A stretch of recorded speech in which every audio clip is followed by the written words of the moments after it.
Welcome to Postcards to the Universe with Melisa Caprio. Do you believe in magic? What if you were told that all you had to do was get a little creative and work a magic spell to bring anything you can imagine into your life? Here on Postcards to the Universe, we will share manifesting, tips, postcards, creativity, abundance, and prosperity. Here is your host, Melisa Caprio. Hey guys, and welcome to Postcards to the Universe with Melisa, creating the life you crave. Happy 4th for everybody in America who's celebrated. I hope you guys had a nice 4th of July, and wherever you are.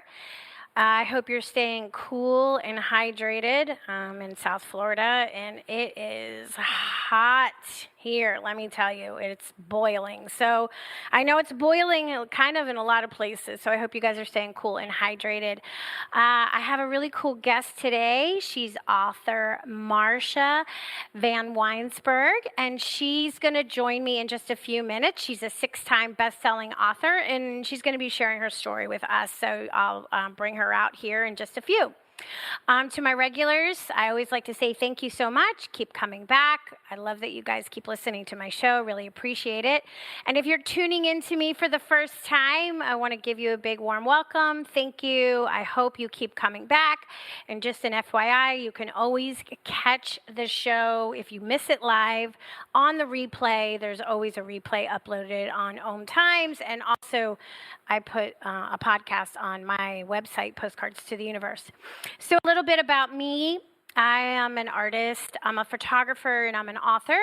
And I have a book, and it's titled Postcards to the Universe, Harness the Universe's Power, and Manifest Your Dreams. And my book, I feature 30 manifesting stories. And I took the photographs of the people who contributed to the book, their manifesting postcards. And a manifesting postcard is kind of like a mini vision board, as most people know what vision boards are. And so when their manifestation came into the reality, we shared their story.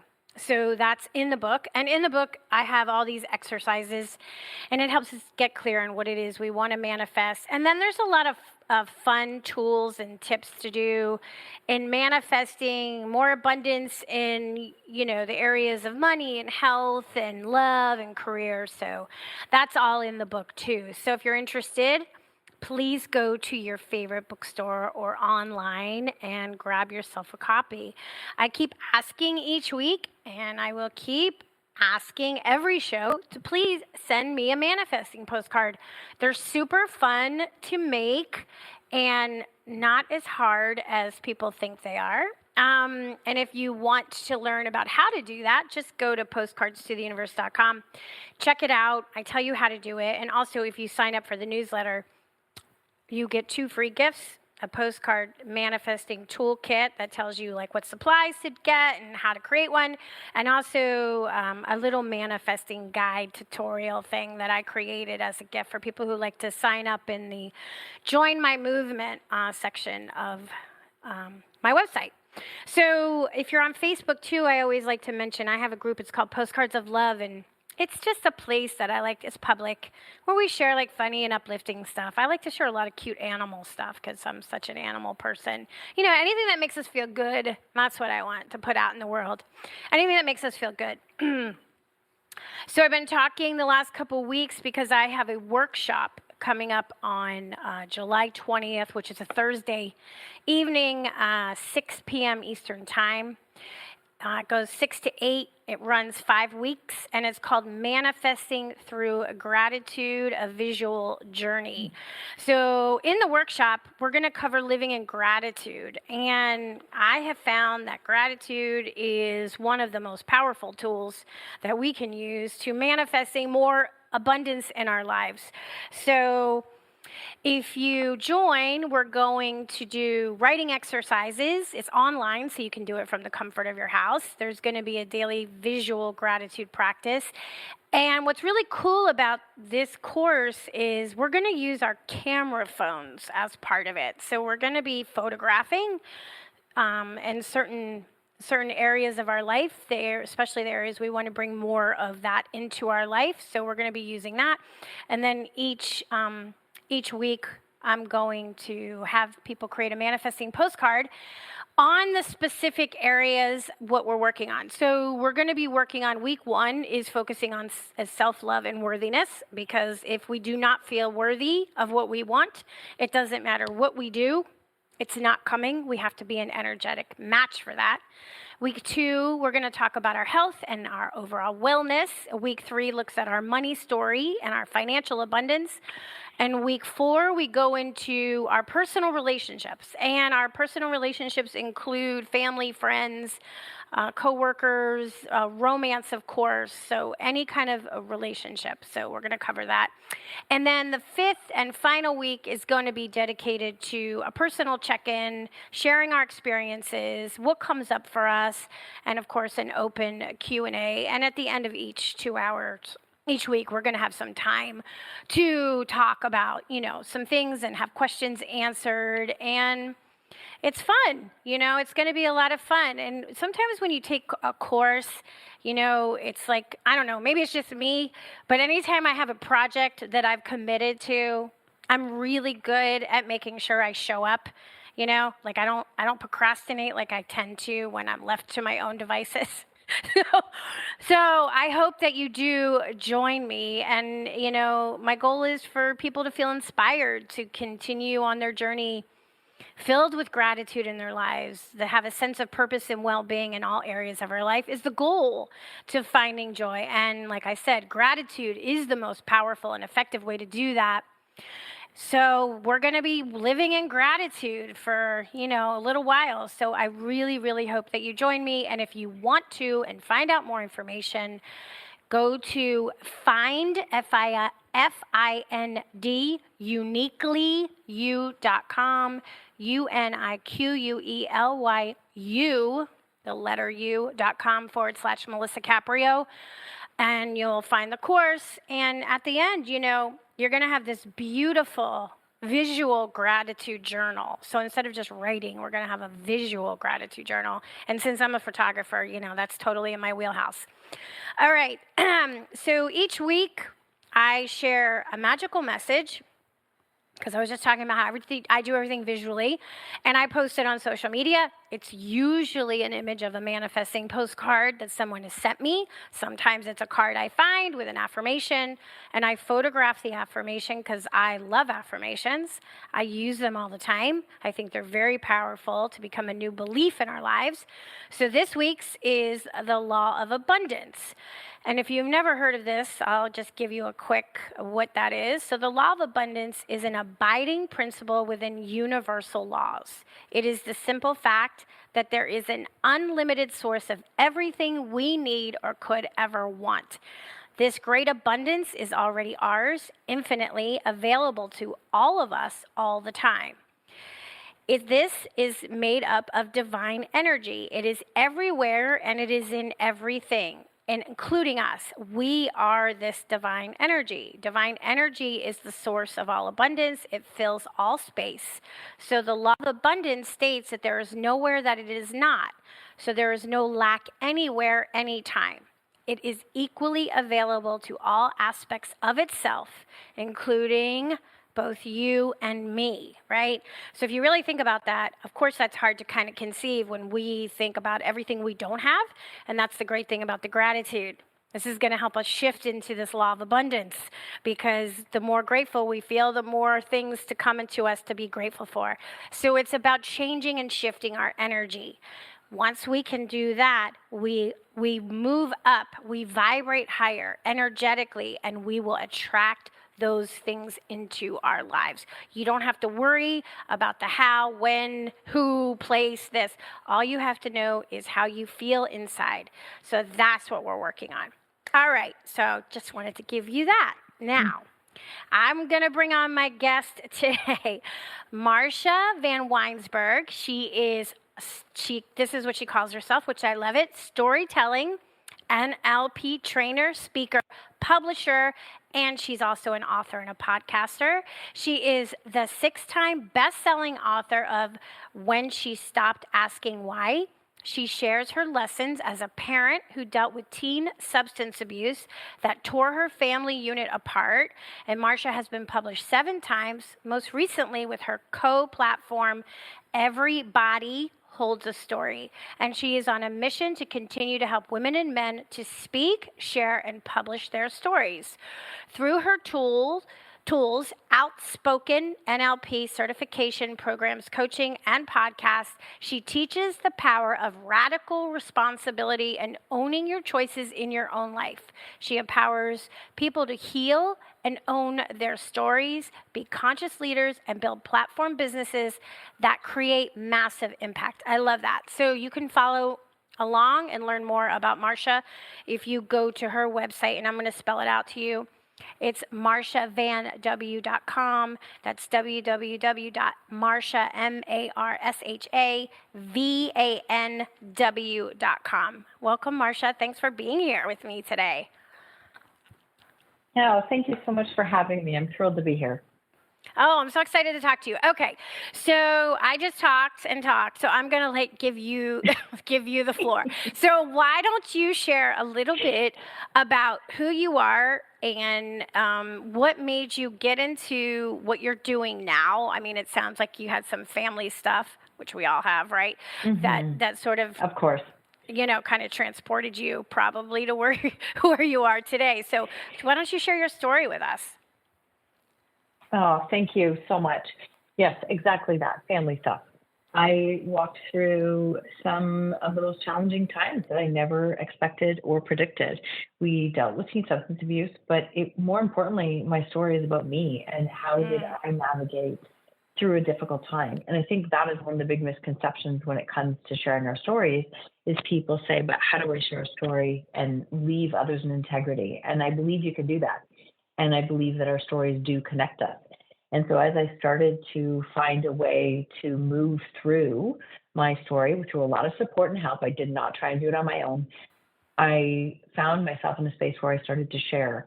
And it was on some small stages, then it was some bigger stages. And I found myself in a space where I was having these moments of recognizing that sharing my story was allowing me to heal in ways that I couldn't have planned on. And it was also allowing me to realize how many people were affected by shame stories. I was blown away. I would have people come up to me and say, that's my story. I haven't shared it with a soul 30 years, 40 years. And I'm just watching these who are like shoving down emotions and pain and shame and letting it define themselves. And so ironically, what was happening is it was helping me to heal, but it was giving me fuel. It was just giving me fuel that, wait, this is something more. This is something bigger. And I think I'm supposed to do something with this. And through that process, I started a podcast because back in 2016, 2017, when I was really starting to share on stages and I published my solo book in 2017, I mean, social media was extremely curated. It was very much about perfection and what things look like. And no matter where I turned, I couldn't find people talking about difficult stories. And because of that, we're left feeling like we're completely alone, which isn't true at all. But we only feel that way because nobody wants to talk about the difficult stories. So that's where it all started. And I mean, we're 570 episodes deep in my own show, Own Your Choices, Own Your Life. And I've published 7 times, and I'm currently helping other people to learn how to share vulnerable stories. So there's no shortage of people who've walked through difficult stories, and they want to do something positive and good with it. So I wish I could go back and tell my younger self back when she was feeling completely isolated that you're not alone. You're only alone because nobody's talking. Right. So you talk about the power of owning your story. So usually our stories don't involve us alone, right? There's always other actors in our own story.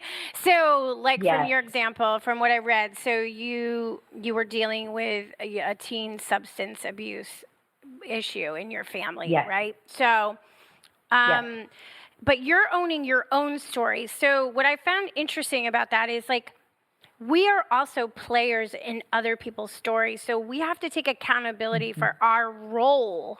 Even if we aren't the ones that are having the issue, I guess would be the right way to say it. We still have a place in the story. So how do we do that when, let's say you're dealing with, teens that have substance abuse problems or relationships that are falling apart, and it may be the other person, maybe I don't know, the antagonist. I don't know what other word to use. You know what I mean, though, when I say that. But we're still in that story. How do we do that? Yeah, it's very tricky, and thank you for asking that question, because that's probably one of my number one questions. Is really when I was in this exact tipping point space, a counselor recommended that I read Melody Beattie's Codependent No More. And I remember immediately going like, I'm not codependent, that's ridiculous, I am not. And I got through about 2 pages and I was like, oh crap, I am. Like, I am. And so when I say like radical responsibility, owning your choices, taking responsibility for yourself, that means that we're all playing a part in every single thing that's happening to us, which is really hard to see when you're in a situation that it feels like I'm not the problem, but we're all contributing. And so one way that I was starting to understand that I was contributing is how I reacted. So when I reacted to situations, as a counselor said to me, and I still use it to this day, you can either throw gas or sand on every single argument that you were invited into.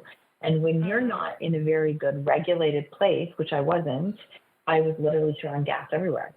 And so I was constantly feeling depleted. No, we were not getting anywhere as a unit, and it wasn't working. And so learning how to, take responsibility for myself, which meant there was a lot of things I was taking ownership and responsibility for that I had to let go of. And then starting to build myself up. When I did that, I found that I was responding instead of reacting. And the more I did that, I went, okay, wait, this is different. Like responding is very different than reacting. And putting boundaries in place and taking care of myself. And it's ironic because it's not just with kids, it's with any relationships in our lives. Like we teach people more by our actions than our words, like way more by our actions than our words. And so learning how to do that, it helped me to share my story, but it really helped me to survive. It helped me to survive, and it still supports me to this day, especially when I deal with any of the challenges that come up. And it's that piece of taking responsibility for myself and learning, when I'm not reacting in a way that I don't love to see, I immediately stop and I'm like, wait, what are you not doing? What are you not doing to take care of yourself right now? Forget what they're doing. What are you not doing? And I stop and look at it. It's like, okay, wait, all these self-care things that I do, all these things that help me to be my best self, Marsha, you just let them go. You have to get back to what works for you. So it becomes a home base for me to always come back into a space of ownership, to recognize what do I need to be my best self every day. Yeah, I kind of sort of learned that way too. After my divorce, I read Codependence No More. And I went, oh my God, it's crazy. Yes. And I was like, oh, and I just went, oh yes. And then I had a twofold experience, and maybe you had this also, I don't know. But so on the one end, it was very eye-opening and not easy to digest, to own myself in part of that story. He was emotionally abusive and a gaslighter, so I'll just put that out there. I've talked about it before. Yep. But anyway, but I was in that relationship, right? So it was easy for me just to blame everything over there for a while, and then I had to, so it was very painful that I had to own my part of it in the relationship. But then what happened was that was empowering. After. Yes. It took a little bit. It takes a little bit, but it started to become empowering because then I thought, I know now. I don't have to. I can draw strong boundaries. I don't have to allow this anymore. And it shifted everything. Did you have that similar experience? Oh, I absolutely. Thank you for sharing that. Yeah, absolutely. Here's the thing is that when we recognize where we're not being our best self or where we are part of the problem, I think one of the missing pieces that people don't talk about is that we have the awareness, we see it, but don't then apply like shame, judgment, criticism, because you literally just keep that behavior alive. You keep it alive and you keep yourself stuck in that moment. But when you do recognize it, it does become very empowering that it's like, wait, I do have some control. I do have some control in how I respond to this, how I handle this, how I show up, how I carry myself. And it is a shift in personal power, because I often say that in the beginning stages, you're in the story. And when you're in the story, that's when we're in the victim mindset. We're replaying the story over and over again. Like we're in a space of blame. Yeah. And when we're in there, that is not the time to be sharing a story. That is not the time to be putting yourself out there. It's like time to take care of you. But when you get to a space where you're what I call on the story, you now have perspective. You can now see it differently. You can reflect on it. You catch the behaviors, and you recognize that as hard as it is, like you wouldn't be the person that you are today without walking through that. And so I doing that process allowed me to forgive and let go of resentment and, be in more of a space of trust in myself that I could navigate this and figure it out. So it was not an overnight, no way. Yeah. It was an overnight story. It was like little tiny steps that happened over a long period of time. And then you get to look back on it and say, okay, all right, now I see how I got here. This makes sense. Yeah. No, exactly. Yeah. You have to, I guess that's why they say hindsight is 20/20, right? You need to be a little bit removed sometimes to be able to look back and say, oh, I see it now, and I see the patterns, and I see what happened, and what I did, and what they did, and how it manifested, and how it played out, and everything. But when you're in it, it's not. You can't. You just don't have the.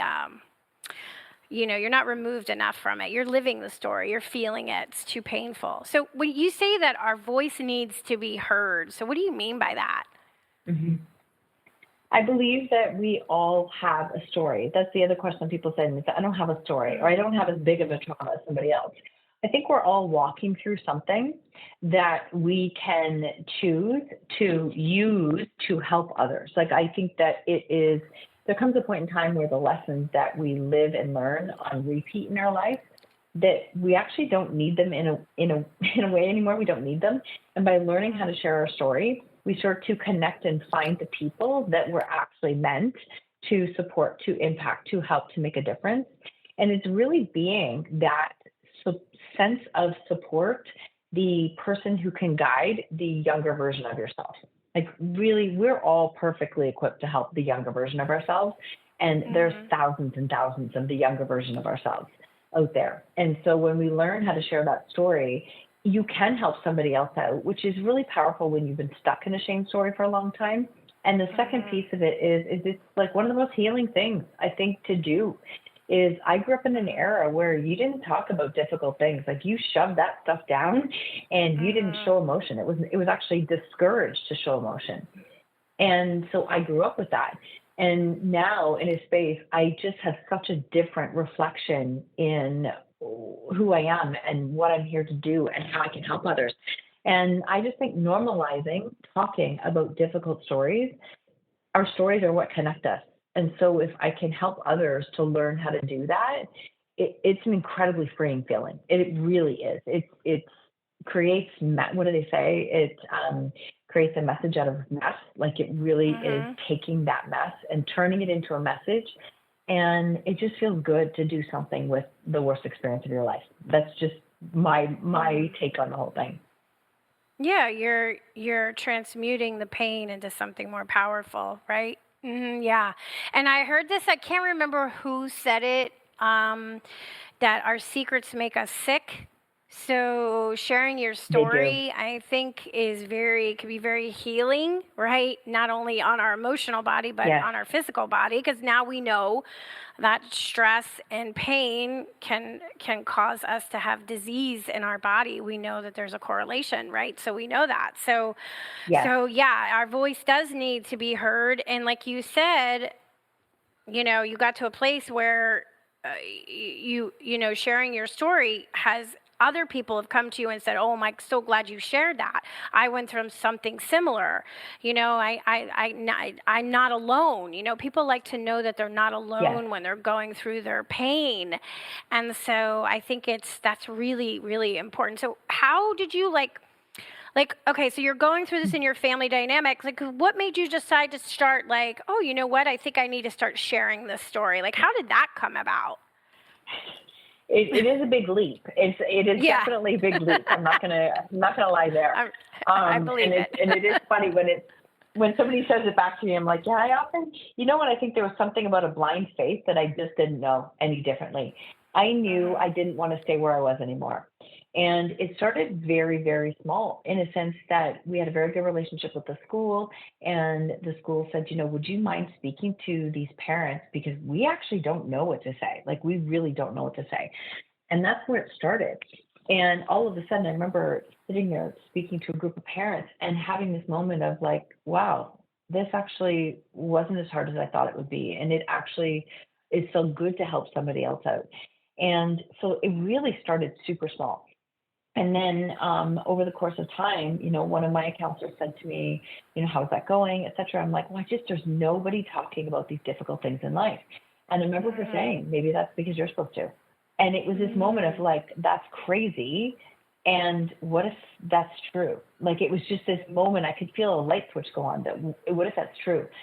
And over time, probably over the course of a year, I'd had a lot of little speaking engagements, 100 people, 50 people, and changing.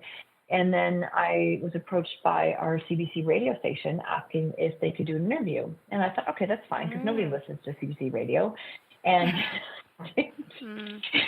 and I did the interview. They decided to bring me in live. And I remember doing the interview, and it felt really good. And they said afterwards, they were impressed in the sense that I wasn't speaking from a space of anger. And that was something that could really help people, right? Because we're in that space so much. And after that, my phone literally blew up. And it was like, okay, wow, the world knows now. So I guess there's no need to hide it. And that's literally where it was just, I was actually grateful for the way it came out very publicly. And, we often think that nobody knows what's happening in our lives. People know. People know they're struggling. They might not know the details, but people do know. And that's how it all came out. And then all of a sudden, it was just continued to grow from there.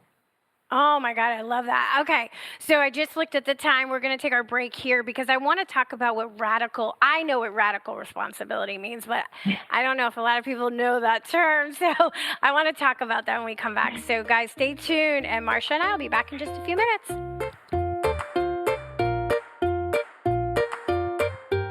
Conscious media for conscious minds. OMTimes. Host your show on OMFM, the radio network of OMTimes Media, one of the more recognized brand names in the conscious community, and is backed by the extensive marketing reach of OMTimes. Hosting a show on OMFM immediately connects you with our extensive dedicated community. Everyone has a story. I have a story. You have a story. We all have a story. As I see it, you have three choices. Allow your story to define you, use it to excuse you, or utilize it as a method to empower you. It's your life. You have the power. You choose. Rewrite your story on finduniquelyyou.com. Imagine yourself being transported to India, to the banks of the Ganga and an ashram in Rishikesh. Visualize that you are welcome to satsang with an American sannyasi who shares the wisdom of her guru. Your visualization has manifested. Join Sattvi Bhagawati Saraswati for inspiration and transformation every Thursday at 11 a.m. Eastern on OMTimes Radio. Ascending Hearts is no ordinary dating site, but a spiritual dating site with a purpose, to link you with your soulmate. We engineer the serendipity so you can trust that you will attune with someone that has the same matching vibration as you. Ascending Hearts, the conscious dating site for the spiritually aware. Try Ascending Hearts for free, ascendinghearts.com.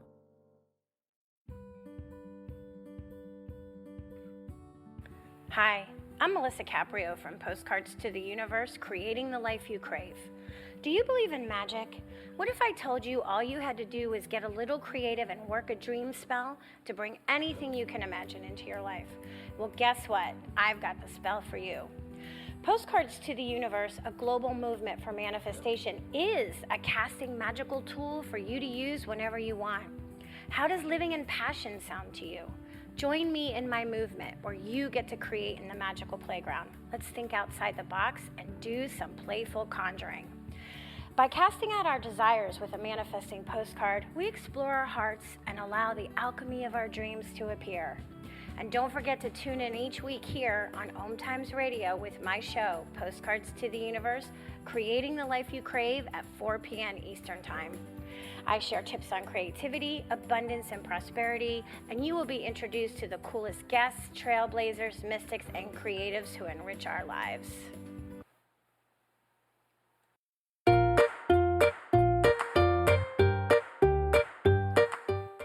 Hey everybody, welcome back. If you're just joining me, I have six-time best-selling author Marsha Vanwynsberghe with me, and we're talking about owning our stories, even our painful stories, even stories filled with shame and guilt and all that fun stuff that we don't like to talk about. So, so Marsha, this is important because I think that this is a game changer, and it's not easy to hear and it's not easy to do, but it really does shift everything, is us each individually taking radical responsibility in our own life about what is going on, right? So let's talk about what that means. Now, obviously, if you're a little child and you're under the influence of parents and, grown-ups who are abusing you, we're not talking about that. We're talking about as adults, as thinking adults, right? Being radically responsible for how we show up. Yeah, I mean, we're not talking about little kids here who have no autonomy over their own life, right? Yeah. No, definitely not. Definitely not. Yeah, right. Radical responsibility is it was a very powerful shift for me in my life and word when I really started to understand that, I was spending all of my time and energy to fix, manage, and control everyone else. It wasn't working. So I was spending every resource I had. It wasn't working. And it was leaving me resentful, feeling like I have no time for me. My health is in the worst space. And really what that is that's a space of blame. Right. And when you're in a space of blame, what you're doing is you're literally just giving your personal power away because you're saying your life won't change until whatever you're blaming somebody else for will change. So you're basically sitting in this space saying, my life will change when everyone else changes. When that's actually not how it happens. You have to decide to go first. So when you sit in a space of blame is on the complete opposite end of the spectrum of ownership. So that's why I couldn't understand owning my choices and radical responsibility, because I was only in a space of blame. And you have to find a way to let go of that victim mentality and take responsibility for yourself. And it really was very, very small steps. And it was all day long, I would catch myself going, wait, that's not my choice. That's not my choice, but this one's mine. This one's mine. And if I found myself in a space of blame, it's like, wait, no, that's actually not anyone else's fault. This is what I have to pay attention to. And so it was leading and coaching myself in moments of figuring out what's working, what's not working, how to call myself out when I knew it wasn't working. And that started to shift. And so over time, it got easier to catch what was I taking responsibility for and what was mine. And it really did get to the point where I would say the words that's not my choice. I own my choice. That's not my choice. I own my choice. And I just kept shifting in the moment all day long. And as I did that, it helped because just to, again, put into context, they were minors. So I couldn't physically change my situation. It actually was the way it was. I could have walked. That's about the only option I would have had. So I had to find a way to manage it. And I think when we're walking through difficult times as humans, we spend so much time trying to change the situation or change the story instead of helping ourselves get better at handling what we are given. And I think that was where it shifted, is really how do I take responsibility for myself so that I can get better and handle this? And ironically, I didn't know it then, but ironically, it's exactly what they had to do, right? They had to get to a space of saying, this is I want to create change. And they have. But that's really what it comes down to is that change, real sustainable change, no matter who we are, comes from us. It comes from us internally, right? Whether it's anything we're changing in our life. And so that's where I believe, like if you use the example of parenting, but I think we can be more impactful by our actions and not our words. Because I know I was spouting off words left, right, and center, and it was doing nothing. Actions, consistently choosing actions had more of an impact because it didn't change the story. It changed how I showed up in my story, how I responded to my day-to-day life, which ultimately changed the story. And I think that's the big piece of radical responsibility. It's like really living at cause in your life, even though it might look like you can't control 95% of what's happening. Yeah. Yeah, no, I mean, everything shifted when I took responsibility and, drew and still continue to have strong boundaries about certain things, and people who know you a long time will buck up against it. They'll try to manipulate you. They'll try to change it. But eventually, once they realize that you are very grounded in your my no is my no, or I'm not doing this, or whatever. Eventually, people get it, and it stops being, because they're like, oh, well, with her, when she says this, she means it. But it's very empowering to feel that way, and it's empowering to do that. And I know a lot of people. And I laugh in relationships, romantic relationships, they think like, oh, I'll be the one to change that person, oh, we're in love. I'm going to be the one to change.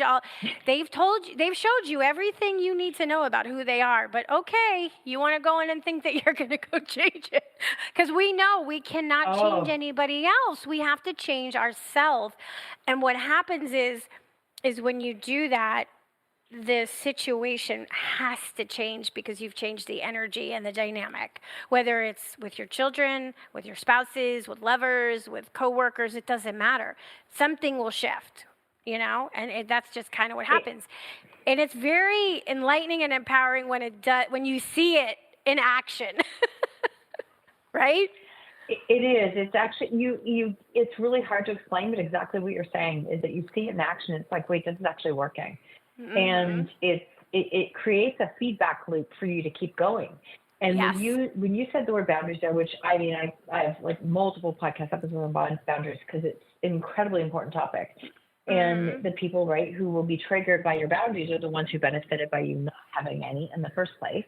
Right. And so, I see clients so excited that they figured out their boundaries that they're like, wait, everybody's resisting them. I'm like, they're going to, that's normal. And when you do that, I always like to add the shift is that you are not turning someone else away. You're actually choosing you. And the more you choose you, especially when you're in a difficult situation, you just elevate your own self-worth a little bit more and a little bit more and a little bit more. And that's really powerful. Like that is something that is like you are now committing and following through and changing how you feel about yourself. And that changes how you show up. And now you're in a completely different loop again. So it's really powerful when you start to do those pieces consistently. Yeah. Yeah. Oh, God. And when you see it in action, you're like, ooh, this is good. This is working. Yeah, it is. This is working. So when I'm curious, okay, so you're, with your books and you share and you talk and you give talks in your podcast, how do you handle people coming at you like criticism or judgments or people saying you shouldn't be sharing that's personal, or I don't know, people can, especially on social media, can really come at you, when they're hiding behind a screen, it's real easy to say stuff. So how do you handle that? I love this question. And in the beginning, it was like very all consuming. And now when I see that, I'm like, oh, there's another one. And I get some unbelievably nasty comments. And I just created a criteria and it worked for me, especially when we were in the thick of it. And I just continued. If you're not like walking in my shoes, like on the arena floor with me, right? Brene Brown uses the quote about like being in the arena with you. I take it further. because the arena has like seats up to 500 nosebleed, right? So I don't give a crap if you're up at the very top in the 500s and you're spouting down information at me. And to me, the people I'm most interested with, like, are you walking the walk with me? Are you on the floor with me?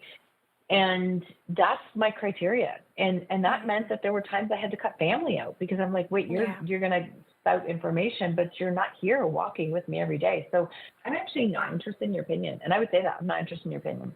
I didn't ask. And I got better. I got better at not reacting. It was like, thanks for your opinion. Don't remember asking. Or just simply thanks for your opinion. And I just leave it at that, because it's actually really powerful when you learn to say less. It really is powerful. And so I really just started practicing that. And I also just come from a space, like when it comes to, I'm an NLP, neuro-linguistic programming trainer. So I teach it, I know it, I understand it. Like, I like to believe that people are doing the best that they can with the situation that they have. I believe that they are. I don't give it any more energy than that. And if I get those comments, I get to decide how much energy I give them. So if I get 100 comments, which can happen, and I get one crappy one, do I spend my time on the one, or do I focus on the 99? And if I look at that comment, it's like, that one doesn't feel good, I literally just delete, block. I just not interested. And that's, I just say it from a neutral standpoint, not interested. Because the thing is that as humans, especially when I see so many people who are sharing a difficult story, is this piece that they're so afraid of what the people in their life are going to think today, but they're not the ones that are meant to hear your story. You're actually meant to connect with people outside of that. So please don't let the people in your life today who are overly judgmental or critical block you from moving forward, because I look at where I am now, and probably 99% of the people who are in my life today, I didn't know 6 years ago. And I can't even imagine my life without them. So I'm so grateful I didn't let the people at that time in my life stop me from moving forward, because it would have blocked me from who I'm here to see now. So when I look at that, I say, like, you're going to get that criticism. It's going to be there. The other big piece I just want to share on this is that I guarantee you, like, nobody judges us more than what we judge ourselves. Seriously. Nobody judges us more. That we are our biggest critics through and through. And when I had somebody come at me face to face with their comments, I remember having this moment of going, I've already said these things to myself. And then all of a sudden it became crystal clear that it's like, you know what? Why on earth am I giving this person so much power in my life when I'm literally talking to myself that way? And that just became the mirror that I needed to change my own behavior and to say, you know what? We're good. Our relationship, we don't need to have, like, this isn't working. And there are people that literally walked and I've never spoken to them since then. Yeah, I've had the same experiences. I've had similar experiences where I finally had to say how I was, my own truth, and people couldn't handle it. And a lot of times they're the people that you're very close with, right? Because and those people are no longer a part of my life, and that's okay, because I'm not in the same place. And you know what? I wouldn't want those kind of relationships anymore anyway, when I look back from this perspective. And a lot of times, family, especially family, sometimes they feel like they have a right to tell you what they think all the time. So you can put your thing up and say, listen, I appreciate it, but I don't really need to hear your opinion right now. Thank you very much. Keep it to yourself. You can do it in a respectful way. And I do notice that, like, trolls, do it in a respectful way. And I notice that, like, a lot of times when people are trolling, the trolls that say stuff online, something you're doing is triggering them, right? It's triggering. Why are you having such a reaction? There's a trigger in there. So that means that they're already in so much pain, because happy, joyful people don't do that, right? Well, so we already no, they don't. They don't. So you will never get criticized by somebody doing more than you. It's never going to happen. The people who are criticizing you are the ones it's just not going to happen. It happens by the people who are in your life now, who are like resenting what you're doing. Yeah. Yeah. Or they're resenting how you used to be, which made them comfortable because they felt like we have a tendency, humans, we have a tendency to look at people and go, they're doing better than us, they're doing worse than us. That comparison. And I say It's this, and I've awful. said it in other, if you can gift yourself anything, stop the comparison game. Stop it. Everybody's journey is individual. You don't know what other people have been through. You have no idea. You're only hurting yourself. Like, it's really hard. We do that. Like you said, we're harder on ourselves than anybody else ever is is on us. But you mentioned something about NLP, and I know what it is, but a lot of people might not know. So just tell us briefly what NLP is that you do. Absolutely. NLP is neuro-linguistic programming, and it's really how your thoughts, your emotions are creating the world around you. And when I was introduced to it in 2020, and during that time, I just felt like there was a part of me that hadn't really healed. I had pushed through to survive, but I hadn't taken the time to slow down and really, process and heal. And so I had always perceived NLP as sales, to be completely honest. That's how my perception of it was, and that was not it at all. And as I went through the process myself, it was like, there are so many trapped emotions that I was holding on to that were interfering with my everyday life. And so I really dove in to learning more and more about it. And I think one of the big things is when you really start to understand your conscious mind is responsible for like 5% of your thoughts, your beliefs, your actions, everything that you're doing. It's only 5%. Your subconscious mind, which is like literally running 24/7, is responsible for 95%. Most of that is formed before the age of 7 or 8 years old. So a lot of us are living on a program loop that we're just repeating over and over until we interrupt that loop. And a lot of that is because of, trapped emotions, trapped experiences. And so a lot of these tools have helped me to heal and really be in a space of having a lot more confidence and certainty in using my voice and sharing my message and helping others through that process. So it's a beautiful, you can use it as a coaching certification. You can use it as tools for yourself. But those limiting beliefs that we hold on to, those stories, these are tools that help you to actually break free from them and completely rewrite them. And I laugh because when I look back in 2015, Tony Robbins was one of my people that I watched on YouTube. And love him or hate him, for me, he was a game changer because I really started to understand that all I told myself was that I was stuck every day. And so how did I feel? I felt stuck. I felt trapped. And so I started to get to a space of this isn't working. You've got to change your language. So I was adopting pieces of NLP 5-6 years before I ever started it. And when it So came does to owning NLP my help choices, you? Does it help you discover those subconscious beliefs? Because we all have them, right? And 100% so does. many of us have the I'm not good enough or I'm not worthy, right? So many of us. I would probably say in the high 90, almost 99% of people have that. Have had it somewhere at some point in their life, right? So so how do we discover? How does that help us discover what's running the undercurrent?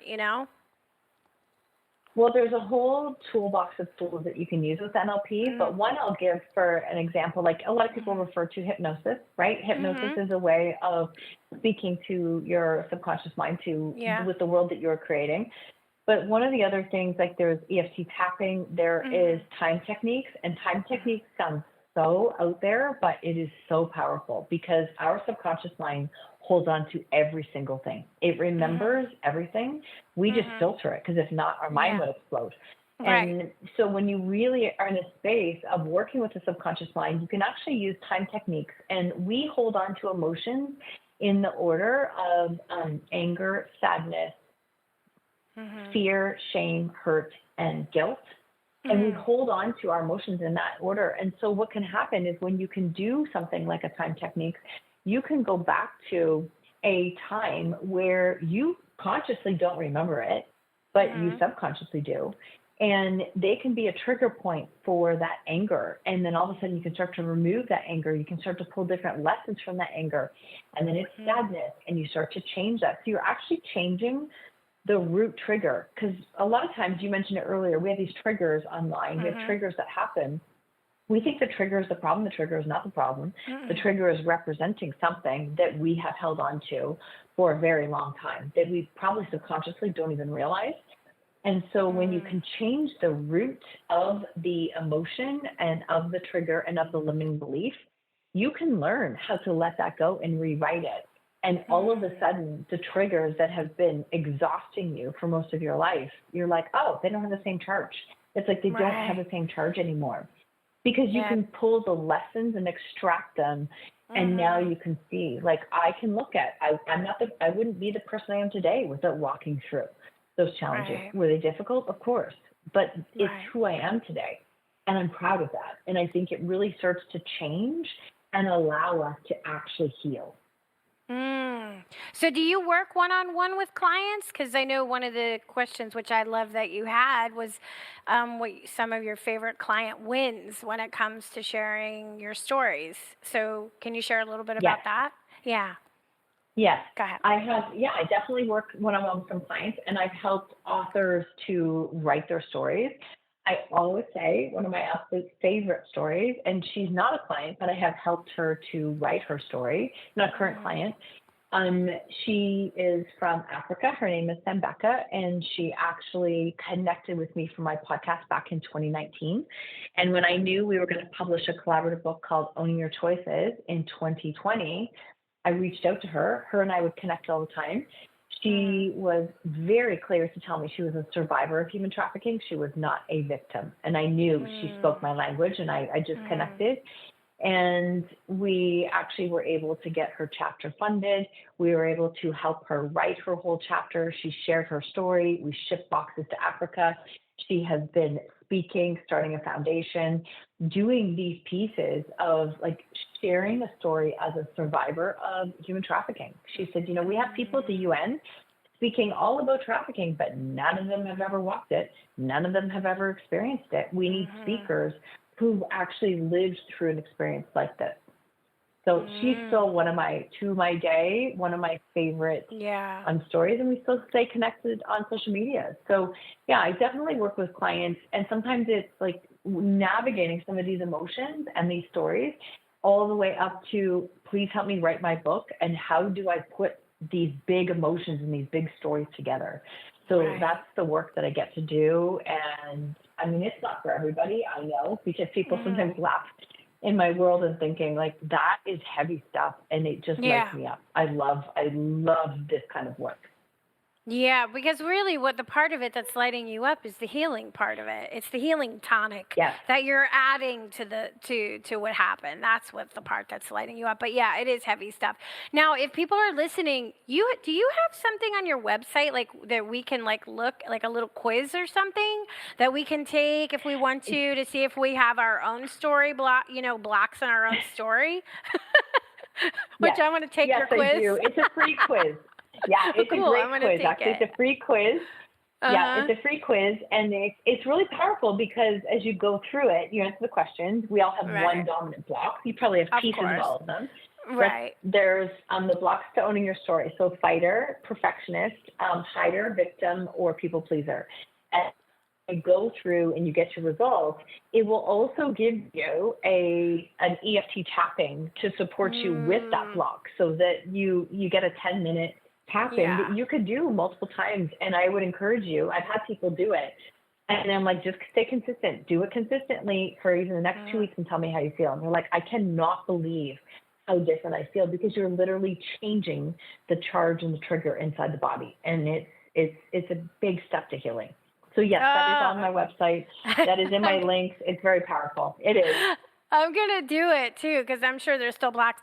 I know very well about EFT, and I've had people on my show before who have talked about what EFT is for people who listen to my show. So I know I've used EFT, and I can't explain it. You can just Google it. Just Google EFT if you're listening.